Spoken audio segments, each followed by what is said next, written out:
Hi, this is Scott Garibay, and today we're going to talk about Dungeons and Dragons, and we are going to talk about Stranger Things and continue my Dungeon Master reviewing discussion, exploration as a Dungeon Master of Stranger Things. And today what I want to talk about is Season 1, Episode 1, and I want to start talking about the friend group, right? So, who is the friend group? It's Mike and Will and Dustin and Lucas. And today I want to focus specifically on Mike Wheeler and Will Byers. So I actually believe that the friend group is it is cohesive. It's a single unit, right? But it also has pairings, right? And one of the things too is a lot of times when I'm going about life, I will remember Stranger Things for lessons, right? And I think there's a lot of key lessons that we can learn within Stranger Things. Why are they there?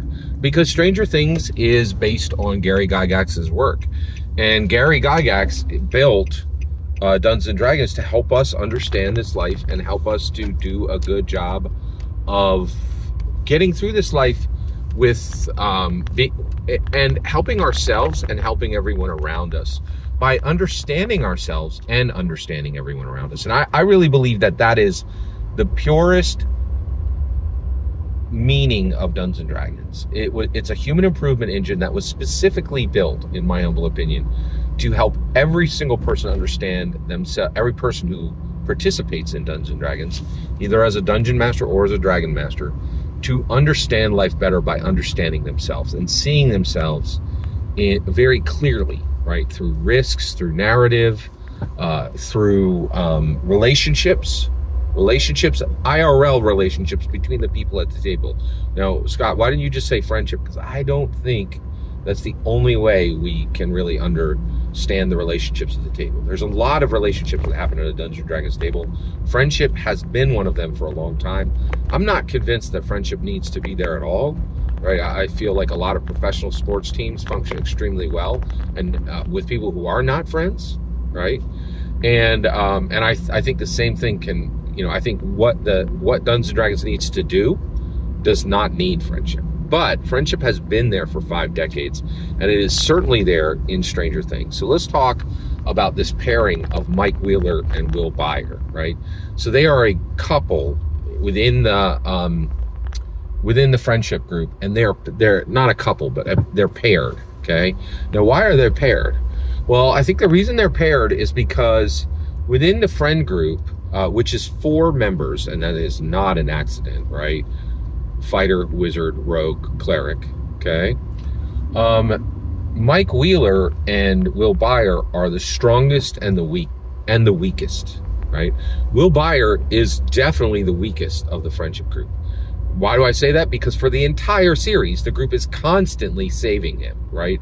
And helping him and assisting him and protecting him, right? He is by far the weakest of the friend group. He brings the least to the table and he needs the most protection, right? And so that's Will Byers, right? Mike Wheeler is the strongest. He is the leader. He is literally the Dungeon Master, right? He is the leader. He is literally the Dungeon Master. Okay. In addition to that, when 11 comes and all of them form, and the entire, D&D friendship group becomes friends with 11, Mike Wheeler does not.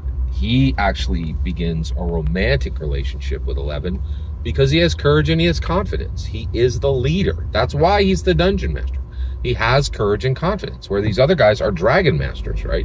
They're followers, right? So it's very important to understand that Mike Wheeler is the strongest of the friendship group. He is the best of them, right? And Will Byers is the weakest. He is the worst of them. And this is important. Mike Wheeler has a better friendship with Will Byers than anyone else. And the reason why is he is a leader of the group. So he has the strongest relationship, and he's willing to sacrifice the most for the person in the group who needs him most. And this is a beautiful depiction of sacrifice and friendship and leadership, right? really, and I am blown away by the incredible profundity of Stranger Things Season 1, Episode 1. Thank you for letting me share my thoughts with you.